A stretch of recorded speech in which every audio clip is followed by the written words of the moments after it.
नारायणं नमस्कृत्यं नरं चैव नरोत्तमं देवी सरस्वती व्यासं ततो जयमुदीरयेत्। नष्टप्रायेषु भद्रेषु नित्यं भागवतसेव्या भगवती उत्तमश्लोके भक्ति भवति नैष्टिकीं। कृष्णाय वासुदेवाय देवकी नन्दनाय च नन्दगोपकुमाराय गोविन्दाय नमो नमः। मूकं करोति वाचालं पङ्गुलङ्घते गिरिं यत्कृपातमहं वन्दे परमानन्दं माधवं। श्री चैतन्य ईश्वरम श्री गुरुदीन तारिणम। श्रीमद्भागवत महापुराण स्कंद 7 अध्याय 15। गृहस्थों के लिए मोक्ष धर्म का वर्णन। नारद जी कहते हैं, युधिष्ठिर, कुछ ब्राह्मणों की निष्ठा कर्म में, कुछ की तपस्या में और कुछ की वेदों के स्वाध्याय और प्रवचन में, कुछ के आत्मज्ञान के संपादन में और कुछ की योग में होती है। गृहस्थ पुरुष को चाहिए कि श्रद्धा अथवा देव पूजा के अवसर पर अपने कर्म का अच्छा फल प्राप्त करने के लिए ज्ञाननिष्ठ पुरुष को ही हव्य कव्य का दान करे। यदि वह ना मिले तो योगी प्रवचन का आदि का यथाकर्म देना चाहिए। देव कार्य में 2, पितृकाल में 3 अथवा दोनों में एक ब्राह्मण को भोजन कराना चाहिए। अत्यंत धनी होने पर साध क्रम में अधिक विस्तार नहीं करना चाहिए, क्योंकि सगे संबंधी आदि स्वजनों को देने से और विस्तार करने से देश कालोचित श्रद्धा पदार्थ पाठ और पूजन आदि ठीक नहीं हो पाते। देश और काल के प्राप्त होने पर ऋषि मुनियों के भोजन करने योग्य शुद्ध हविष्य भगवान को भोग लगाकर श्रद्धा से विधि पूर्वक योग पात्र को देना चाहिए। वह समस्त कामनाओं को पूर्ण करने वाला और अक्षय होता है। देवता, ऋषि, पितर, अन्य प्राणी, स्वजन और अपने आप को भी अन्न का विभाजन करने के लिए परमात्मा स्वरूप ही देखें। धर्म का मर्म जानने वाले पुरुष श्राद्ध में मांस का अर्पण ना करे, ना स्वयं उसे खाए, क्योंकि पितरों को ऋषि मुनियों के योग हविष्य अन्न से जैसी प्रसन्नता होती है वैसे पशु हिंसा से नहीं होती। जो लोग सद धर्म पालन की अभिलाषा रखते हैं उनके लिए इससे बढ़कर और कोई धर्म नहीं है। किसी भी प्राणी को मन, वाणी और शरीर से किसी प्रकार का कष्ट ना दिया जाए। इसी से कि कोई यज्ञ तत्व को जानने वाले ज्ञानी ज्ञान के द्वारा प्रज्वलित आत्म संयम रूपी अग्नि में इसे कर्ममय यज्ञों का हवन कर देते हैं। बाह्य कर्म कलापों से उपरत हो जाते हैं। जब कोई इस द्रव्यमय यज्ञ से यजन करना चाहता है तब सभी प्राणी डर जाते हैं, सोचने लगते हैं कि वह अपने प्राणों का पोषण करने वाला निर्दयी मूर्ख मुझे अवश्य मार डालेगा। इसलिए धर्मज्ञ मनुष्य को यही उचित है कि प्रतिदिन प्रारब्ध द्वारा प्राप्त मुनि जनोचित हविष्य से ही अपने नित्य और नियमित कर्म करे तथा उसी से सर्वदा संतुष्ट रहे। अधर्म की 5 शाखाएं विधर्म, परधर्म, आभास, उपमा और छल। धर्मज्ञ पुरुष अधर्म के समान उसका भी त्याग कर देते हैं। जिस कार्य को धर्म बुद्धिष्ट करने पर भी अपने धर्म में बाधा पड़े वह विधर्म है। किसी अन्य के द्वारा अपने पुरुषों के लिए उपदेश किया हुआ धर्म पर धर्म है। पाखंड या दम्भ का नाम उपधर्म अथवा उपमा है। शास्त्र के वचनों को दूसरे प्रकार का अर्थ कर देना छल है। मनुष्य अपने आश्रम के विपरीत स्वेच्छा से जिस धर्म मान लेता है वह आभास है। अपने अपने स्वभाव के अनुकूल जो वर्णाश्चित धर्म है वे भला किससे शांति नहीं देते। धर्मात्मा पुरुष निर्धन होने पर भी धर्म के लिए अथवा शरीर निर्वाह के लिए धन प्राप्त करने की चेष्टा ना करें, क्योंकि जैसे बिना किसी प्रकार की चेष्टा किए अजगर की जीविका चलती है वैसे ही निवृत्त परायण पुरुषों की निवृत्ति उनका जीविका का निर्वाह कर देती है। जो सुख अपनी आत्मा में रमण करने वाले निष्क्रिय संतोषी पुरुषों को मिलता है वह उस पुरुष को भला कैसे मिल सकता है जो कामना और लोभ से धन के लिए हाय हाय करता हुआ इधर उधर दौड़ता है। जैसे पैरों में जूता पहनकर चलने वाले को कंकड़ और कांटों से कोई डर नहीं होता, वैसे जिसके मन में संतोष है उसके लिए सर्वदा सब कहीं सुख ही सुख है, दुख कहीं नहीं है। युधिष्ठिर, ना जाने क्यों मनुष्य केवल जल मात्र से ही संतुष्ट रहकर अपने जीवन का निर्वाह नहीं कर लेता है। यदि रसेंद्रिया जनेन्द्रिया के फेर में पड़कर वह बेचारा घर की चौकसी करने वाला कुत्तों के समान हो जाता है। जो ब्राह्मण संतोषी नहीं है, इंद्रियों की लोलुपता के कारण उसके तेज, विद्या, तपस्या, यश क्षीण हो जाते हैं। वह विवेक भी खो देता है।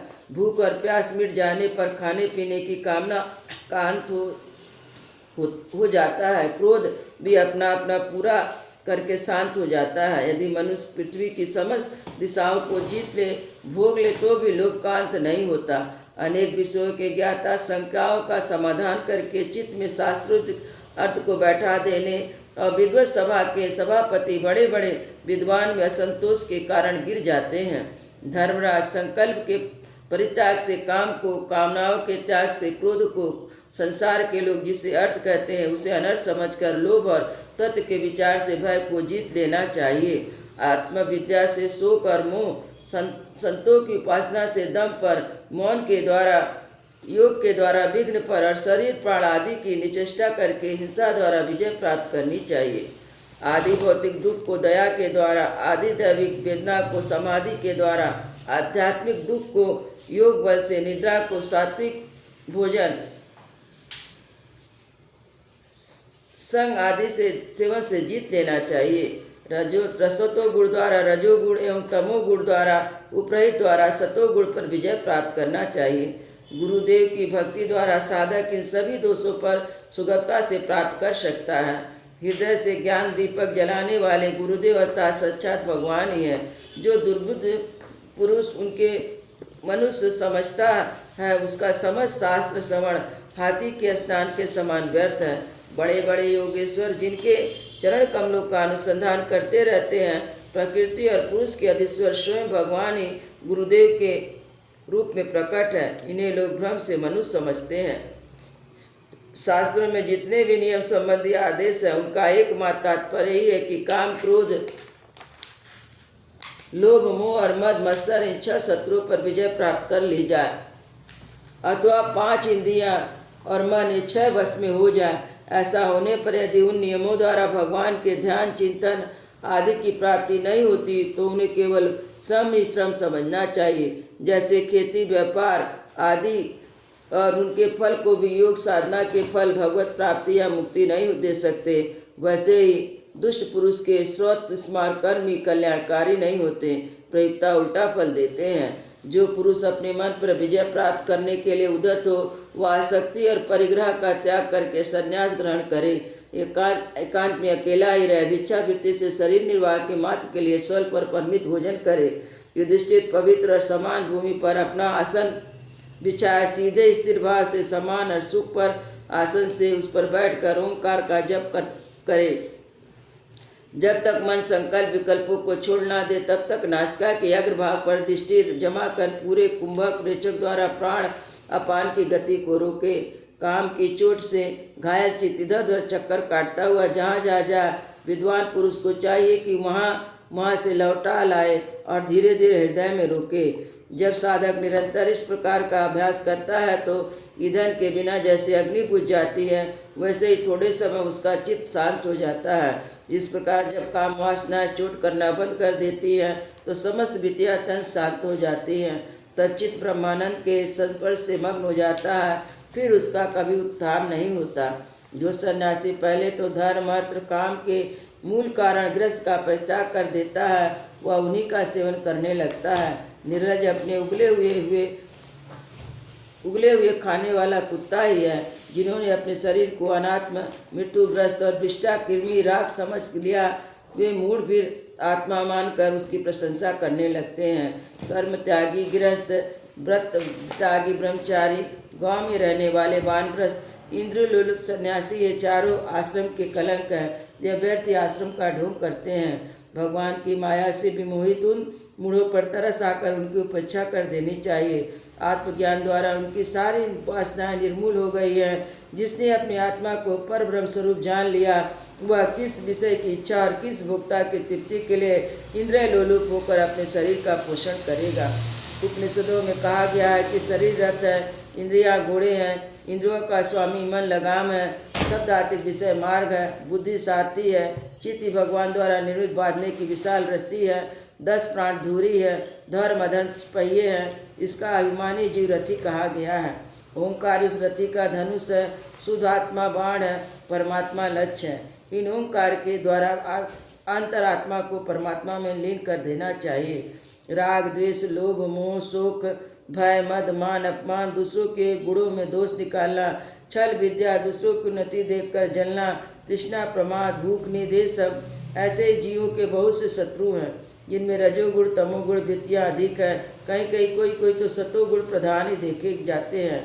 मनुष्य शरीर रूपी रथ जब तक अपने बस में है, इसके इंद्रिया मन आदि सारे साधन अच्छी दशा में विद्यमान है, तभी तक श्री गुरुदेव के चरण कमलों की सेवा पूजा से शान धराए ज्ञान की तीखी तलवार से भगवान के आश्रय से इन शत्रुओं को नाश करके अपने स्वराज सिंहासन पर विराजमान हो जाए, फिर अत्यंत शांत भाव से इस शरीर का भी परित्याग कर दे। नहीं तो तनिक भी प्रमाद हो जाने पर इंद्र रूपी दुष्ट घोड़े, उनके मित्रता रखने वाले बुद्धि रूपी सारथी रथ के स्वामी जीव को उल्टे रास्ते ले जाकर विषय रूपी लुटेरों के हाथों में डाल देंगे। वे डाकू सारथी और घोड़ों से रहे सहित इन जीव को मृत्यु से अत्यंत भयावन घोर अंधकार में संसार के कुएं में गिरा देंगे। वैदिक कर्म दो प्रकार के, एक तो जो वृत्तियों के उनके विषय की ओर ले जाते हैं, दूसरा प्रवृत्ति परक। दूसरे जो वृत्तियों को उनके विषय की ओर लौटाकर शांत एवं आत्म साक्षात्कार के योग बना देते हैं। निवृत्ति परक। प्रवृत्ति परक मार्ग से बार बार जन्म मृत्यु की प्राप्ति होती है और निवृत्ति परक मार्ग से ज्ञान मार्ग द्वारा परमात्मा की प्राप्ति होती है। सैन्यनादि सिंहिंसमय कार्य, अग्निहोत्र, 10 पूर्णमास, चतुर्मास, पशु योग, सोम यज्ञ, वैष्णदेव, बलिहरण आदि द्रव्य कर्म इष्ट कहलाते हैं। और देवालय, बगीचा, कुआं आदि बनवाना तथा प्याऊ लगाना पूर्ति कर्म है। ये सभी प्रवृत्ति परक कर्म है। सकाम भाव से युक्त होने पर अशांति के ही कारण बनते हैं। प्रवृत्ति परायण पुरुष मरने पर चरु, पुरोडाश आदि यज्ञ संबंधी द्रव्यों के सूक्ष्म भाग से बना हुआ शरीर धारण कर धूमानीय देवताओं के पास जाता है। फिर क्रमशः रात्रि, कृष्ण पक्ष और दक्षिणायन के अभिमानी देवताओं के पास जाकर चंद्रलोक में पहुंचता है। वहाँ से भूख समाप्त होने पर अमावस्या के चंद्रमा के समान क्षीण होकर वृष्टि द्वारा क्रमशः औषधि लता अन्न बीर के रूप में प्रणीत होकर तृतीयान मार्ग से पुनः संसार में जन्म लेता है। युधिष्ठिर गर्भधान से लेकर अंत्येष्टि पर्यंत संपूर्ण संस्कार जिनके होते हैं उनको द्विज कहते हैं। उनमें से कुछ तो पूर्वोक्त प्रवृत्ति मार्ग का अनुसरण करते हैं, कुछ आगे कहे जाने वाला निवृत्ति मार्ग का। निवृत्ति प्राण पुरुष इष्ट पूर्त और कर्मों से होने वाले समस्त यज्ञों को विषयों का ज्ञान कराने इंद्रियों में हवन कर देता है। इंद्रियों को दर्शन आदि संकल्प रूपी मन में वैकारी मन को परावाणी और परावाणी को पर्ण समुदाय को आई ओम के इन दोनों स्वर में रूप में होने वाले ओमकार में ओमकार को, बिंदु में बिंदु को, नाद में नाद को, शुद्ध आत्मा रूपी प्राण में प्राण को ब्रह्म में लीन कर देता है। निवृत्त निष्ठा ज्ञानी क्रमशः अग्नि, सूर्य, दिन, शयंकाल, शुक्ल पक्ष, पूर्णमासी, उत्तरायण के हिमानी देवताओं के पास जाकर ब्रह्मलोक में पहुंचता है। वहाँ के भूख समाप्त होने पर वह स्थूलपादिक विश्व अपनी स्थूल उपाधि सूक्ष्म से लीन करके सूक्ष्मोपाधिक तेजस हो जाता है। फिर सूक्ष्मवादी के कारण को लय करके कारणोपदिक प्रज्ञा रूप से स्थित होता है। फिर सबके साक्षी रूप से सर्वत अनुगत होने के कारण साक्षी के ही स्वरूप में कारणोपदिक लय करके तुरीय रूप से स्थित होता है। इस प्रकार दिशों का लय हो जाने पर शुद्ध आत्मा रह जाता है, वही मोक्ष पद है। इसे देवयान मार्ग कहते हैं। इस मार्ग में जाने वाला आत्मोपासक का संसार की ओर से निवृत्त होकर क्रमशः एक प्रकार से देवता के पास होता हुआ ब्रह्मलोक में जाकर अपने स्वरूप में स्थित हो जाता है। वह प्रवृत्ति मार्ग के समान फिर जन्म मृत्यु के चक्कर में नहीं पड़ता। ये पृथ्वीयान और देवान दोनों ही वेदुक्त मार्ग हैं। जो शास्त्रीय दृष्टि से तत्व जान लेता है वह शरीर में रहते हुए भी मोहित नहीं होता। पैदा होने वाले शारीरिक के पहले ही कारण रूप से उनका अंत हो जाने से उनकी अवधि रूप से स्वयं विद्यमान रहता है। जो भोग रूप से बाहर और भोक्ता रूप से भीतर, ऊंच नीच जानने का विषय, वाणी और वाणी का विषय, अंधकार प्रकाश आदि वस्तुओं के रूप में जो कुछ भी उपलब्ध होता है वह सब स्वयं वह तत्ववेता ही है। इसी मोह का स्पर्श नहीं करता। दर्पण आदि दिख पड़ने पर प्रतिबिंब विचार युक्ति से बाधित है, उसका उसमें अस्तित्व ही नहीं है, फिर भी वस्तु के रूप में वह दिखता है। वैसे इंद्रियों द्वारा दिखने वाले वस्तुओं का भेदभाव विचार युक्ति आत्मावनव से असंभव होने के कारण वस्तुता न होने पर भी सत्य सा प्रतीत होता है। पृथ्वी आदि पंचभूतों से इस शरीर का निर्माण नहीं हुआ है। वास्तविक दृष्टि से देखा जाए ना तो यह उन पंचभूतों का संघात है, ना ही विकार या परिणाम, क्योंकि यह अपने अवयव में न पृथक है न उनमें अनुगत अथवा मिथ्या है। इस प्रकार शरीर के कारणभूत पंचभूत भी अवय होने के कारण अपने अवय सूचभूत से भिन्न है, अवय रूप में। अतः बहुत खोजबीन करने पर भी अवयव के अतिरिक्त अवयव का अस्तित्व नहीं मिलता, वह असत्य सिद्ध होता है। तब अपने आप यह सिद्ध हो जाता है कि अवयव भी असत्य है। जब तक अज्ञान के कारण एक परम तत्व में अनेक वस्तुओं के भेदभाव मालूम पड़ते हैं, तब तक भ्रम भी रह सकता है कि जो वस्तुएं पहले थी वह अब भी है। स्वप्न में जिस प्रकार जागृत स्वप्न आदि अवस्थाओं के कारण अलग अनुभव होते हैं, उसमें भी विधि निषेध के शास्त्र रहते हैं।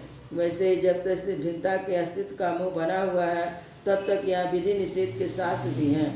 जो विचारशील पुरुष स्वानुभूति से आत्मा के त्रिविध अद्वैत का साक्षात्कार करते हैं, वे जागृत स्वप्न सुसुप्ति दृष्टा दर्शन दृश्य के मोक्ष रूप स्वप्न को मिटा देते हैं। वे अद्वैत तीन प्रकार के भावद्वैत, क्रियाद्वैत और द्रवाद्वैत जैसे वस्त्र सूत्र रूपी होता है, वैसे कार्य भी कारण मात्र है, क्योंकि भेद तो वास्तव में है ही नहीं। इस प्रकार सबकी एकता विचार कर भावाद्वैत है। दृष्टि मन वाणी शरीर से होने वाले सब कर्म स्वयं परब्रह्म परमात्मा में ही हो रहे हैं, इसी में अध्यस्त है। इस भाव से समस्त कर्मों को समर्पित कर देना क्रियाद्वैत है। पुत्र आदि संबंध स्त्री पुत्र आदि सगे संबंधियों संसार के हैं, समस्त प्राणियों के तथा अपने स्वार्थ और भोग के एक ही हैं, उनमें अपने आप प्राय का भेद नहीं। इस प्रकार का विचार द्रवाद्वैत है। ये दृष्टि जिस पुरुष के लिए जिस धर्म को जिस समय जिस उपाय से जिसे ग्रहण करना चाहिए, शास्त्र आज्ञा के विरुद्ध ना हो, वो उसी से अपना सब कार्य संपन्न कर लेना चाहिए। आपत्ति काल को छोड़कर इसमें अन्यथा नहीं करना चाहिए। महाराज भगवत भक्त मनुष्य वेद में कहे हुए कार्मिक तथा अन्य स्वकर्मों के अनुसार से घर में रहते हुए श्री कृष्ण की गति को प्राप्त करता है। युधिष्ठिर, जैसे तुम अपने स्वामी भगवान श्री कृष्ण की कृपा सहायता से बड़ी बड़ी कठिन विपत्तियों से पार हो गए, उन्हीं के चरण कमलों की सेवा के समस्त भूमंडल को जीतकर तुमने बड़े बड़े राशियों के आदि यज्ञ किए। पूर्व काल में, इसके पहले महाकल्प में भी एक गंधर्व था, मेरा नाम था उपवर्ण था, और गंधर्वों में मेरा बड़ा सम्मान था। मेरी सुंदरता सुकुमारता मधुरता अपूर्व थी, मेरे शरीर में सुगंध निकला करती थी, देखने में बहुत अच्छा था, स्त्रियां मुझसे बहुत प्रेम करती थी और मैं सदा प्रमाद में ही रहता था। मैं अत्यंत विलासी था। एक बार देवताओं के यहाँ ज्ञान सत्र हुआ, उनमें बड़े बड़े प्रजापति आए और भगवान की लीला का गान करने के लिए उन्होंने गंधर्व और अप्सराओं को बुलाया। मैं जानता था कि वह संतों का समाज है, वहाँ भगवान की लीला का ही गान होता है, फिर भी मैं स्त्रियों के साथ लौकिक गीतों का गान करता हुआ उन्माद की तरह वहाँ जा पहुँचा। देवताओं ने जब देखा या तो हम लोग का अनादर कर रहा है, तो उन्होंने अपनी शक्ति से मुझे साफ दे दिया कि तुमने हम लोगों की अवहेलना की है, इसलिए तुम्हारी सारी सौंदर्य संपत्ति नष्ट हो जाए, तुम शीघ्र ही शूद्र हो जाओ। उनके साथ से मैं दासी पुत्र हुआ, किंतु उस शूद्र जीवन में किए हुए महात्माओं के संग और सेवा शुश्रूषा के कारण प्रभाव से मैं दूसरे जन्म भी ब्रह्मा जी का पुत्र हुआ। संतों की अवहेलना असेवा का मेरा प्रत्यक्ष अनुभव है। संत सेवा ही भगवान प्रसन्न होते हैं। मैंने तुम्हें गृहस्थों का पापनाशक धर्म बतला दिया। इस धर्म के आचरण से गृहस्थ अनायास ही सन्यासियों को मिलने वाले परम पद को प्राप्त कर लेता है। युधिष्ठिर, इस मनुष्य लोक में तुम लोगों के भाग्य अत्यंत प्रशंसनीय है, क्योंकि तुम्हारे घर में साक्षात परब्रह्म परमात्मा मनुष्य का रूप धारण करके गुप्त रूप से निवास करते हैं। इसी से सारे संसार को पवित्र कर देने वाले ऋषि मुनि बार बार उनका दर्शन करने के लिए चारों ओर से तुम्हारे पास आया करते हैं। बड़े बड़े महापुरुष निरंतर जिनको ढूंढते रहते हैं, जो माया के लेस से रहित परम शांत परमानंद अनुभव भगवान भव स्वरूप परब्रह्म परमात्मा है, वही तुम्हारे प्रिय हितैषी मेरे भाई आज्ञाकारी गुरु है, स्वयं आत्मा श्री कृष्ण है। शंकर ब्रह्मा आदि भी अपनी सारी बुद्धि लगाकर ये है ऐसा इस रूप में उनका वर्णन नहीं कर सके, फिर तो हम वही कैसे कर सकते हैं। हम मौन भक्ति और संयम द्वारा उनकी पूजा करते हैं। कृपया हमारी यह पूजा स्वीकार करके भक्तवत्सल भगवान हम पर प्रसन्न हो। श्री सुखदेव जी कहते हैं, परीक्षित देवर्षि नारद का प्रवचन सुनकर राजा युधिष्ठिर को अत्यंत आनंद हुआ। उन्होंने प्रेम विहल होकर देवर्षि नारद और भगवान श्री कृष्ण की पूजा की। देवर्षि नारद भगवान श्री कृष्ण राजा युधिष्ठिर से विदा लेकर उनके द्वारा सत्कार पाकर चले गए। भगवान श्री कृष्ण परब्रह्म। यह सुनकर युधिष्ठिर के आश्चर्य की सीमा ना रही। परीक्षित, इस प्रकार मैंने तुम्हें 10 पुत्रियों के वंश का अलग अलग वर्णन सुनाया। उन्हीं के वंशों में देवता, असुर, मनुष्य आदि संपूर्ण चराचर की सृष्टि हुई। वृंदावन